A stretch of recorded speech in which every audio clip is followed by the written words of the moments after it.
Hello नमस्कार, कैसे हैं आप सब। राधे राधे, जय श्री कृष्णा। ये देखिए आज की वीडियो होने वाली है योगिनी एकादशी की कथा की। तो आज मैं कथा सुनाने वाली हूँ।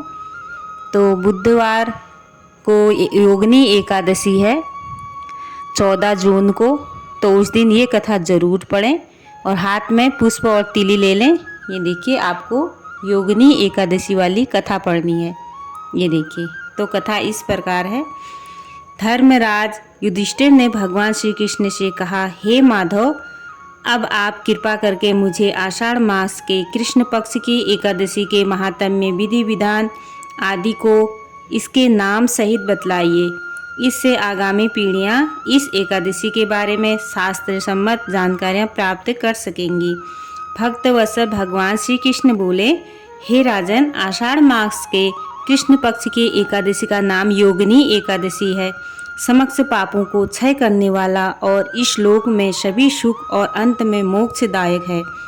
इस एकादशी का व्रत, योगिनी एकादशी का व्रत करने से देवताओं के दिए गए श्राप तक से मुक्ति प्राप्त हो जाती है। पुराणों में वर्णित एक कथा मैं आपको सुनाता हूँ, आप उसे ध्यानपूर्वक सुनिए। स्वर्ग लोक में इंद्र की अलकापुरी नामक अत्यंत भव्य और रमणीय नगरी है।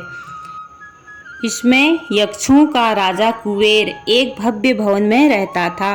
कुबेर प्रबल शिव भक्त था और प्रतिदिन प्रातःकाल शिव जी की पूजा आराधना किया करता था। हेम नामक एक माली प्रतिदिन पूजा के लिए मानसरोवर से फूल लाकर कुबेर के यहाँ पहुँचाया करता था।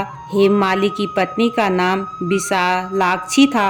अप्सराओं के समान सुंदर, अत्यंत गुणवती और महान पतिव्रता थी हेममाली की पत्नी विशालाक्षी। हेममाली अर्धरात्रि में फूल लेने मानसरोवर जाता और सुबह वहाँ से फूल लाकर राजा कुबेर के यहाँ पहुँचाता। एक दिन वह मानसरोवर से पुष्प तो ले आया, परंतु कामातुर होने के कारण मार्ग में ही अपने घर रुक गया और पत्नी के साथ हास्य वियोग और रमण करने में तल्लीन हो गया। जब दोपहर तक कुबेर के पास पूजा के लिए फूल नहीं पहुँचे तो कुबेर ने अपने सेवकों को कारण पता करने के लिए हेममाली के घर भेजा। सेवकों ने राजा कुबेर को आकर बताया कि वह पापी तो काम के वशीभूत होकर अपनी स्त्री के हास्य वियोग तथा रमण करने में लगा है। यह सुनकर कुबेर ने क्रोधित होकर हेममाली को बुलाकर लाने की आज्ञा दी। हेममाली भय से कांपता हुए कुबेर के सामने उपस्थित हुआ। उसे देखकर क्रोध के मारे कुबेर के आंख लाल हो गए और फिर कहने लगा, अरे पापी नीच कामी, तूने मेरे पूजनीय ईश्वरों के भी ईश्वर श्री शिवजी महाराज का अनादर किया है। इसलिए मैं तुझको श्राप देता हूँ कि तू स्त्री का वियोग सहेगा और मृत्यु लोक में जाकर कोढ़ी होगा। कुबेर के श्राप के कारण वह माली स्वर्ग से पृथ्वी पर जा गिरा और उसी क्षण कोढ़ी हो गया। मृत्यु लोक में जाकर हेममाली ने घोर कष्ट भोगे। भयानक जंगलों में बिना अन्न और जल से भटकता रहा। रात्रि को निद्रा भी नहीं आती, परंतु शिवजी की पूजा के प्रभाव से उसको पिछले जन्म की स्मृति का ज्ञान अवश्य रहा। घूमते घूमते एक दिन वह मार्कंडेय ऋषि के आश्रम में पहुंचा। हेममाली वहां जाकर उनके चरणों में गिर पड़ा।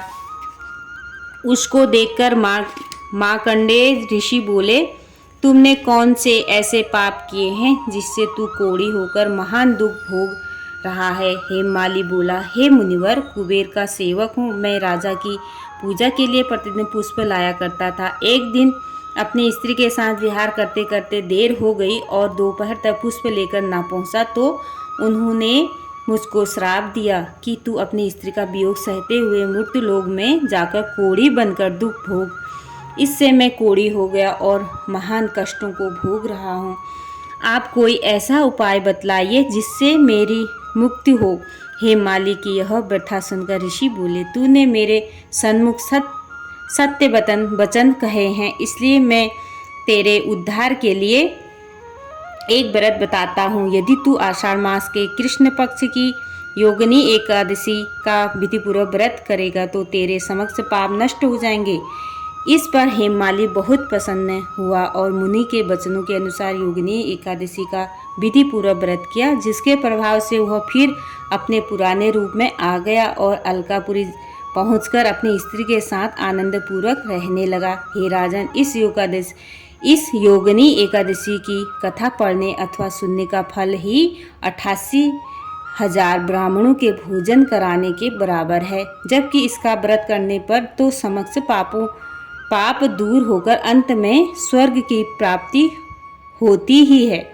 तो ये थी मेरी छोटी सी वीडियो योगिनी एकादशी की कथा की।